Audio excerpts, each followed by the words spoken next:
వాస్తు ప్రకారం వినాయకుని విగ్రహం ఏ దిశలో ఉంచాలి, తొండం ఏ వైపు ఉండాలి, ఎలాంటి రంగులో ఉండే విగ్రహాలను ఇంట్లో ప్రతిష్ఠించాలనే విషయాలను తప్పక తెలుసుకోండి. వినాయకుని విగ్రహంలో వినాయకుడి ప్రతిమను కొనుగోలు చేసేటప్పుడు విగ్రహంలో మూషికం ఖచ్చితంగా ఉండేలా చూసుకోవాలి. ఎందుకంటే వినాయకుని వాహనంగా మూషికాన్ని భావిస్తారు.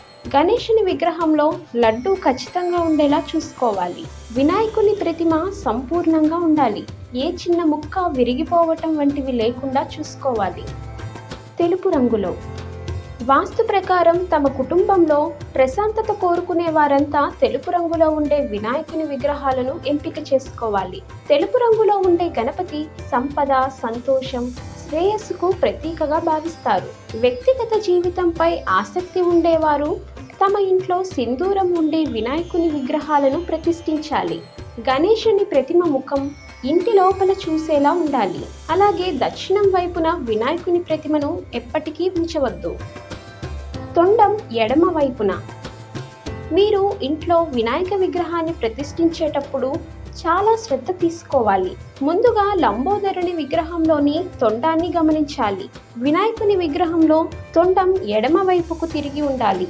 ఈ దిశలో ఉండే తొండం విజయం, సంపద, ఐశ్వర్యం, శ్రేయస్సుగా పరిగణించబడుతుంది. అదే తొండం కుడివైపు దిశలో ఉంటే గణేశుని అనుగ్రహం పొందటం చాలా కష్టమని పండితులు చెబుతున్నారు. ఈ దిశలో ప్రతిష్ఠిస్తే శుభ ఫలితాలు.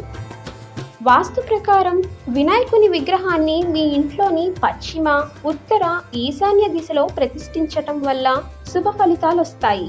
వినాయకుని తండ్రి పరమేశ్వరుడు ఇదే దిశలో నివసిస్తాడని చాలా మంది నమ్ముతారు. అందుకే ఇంట్లో ఉంచే వినాయకుని ప్రతిమలను ఉత్తరం వైపున ప్రతిష్ఠించాలి.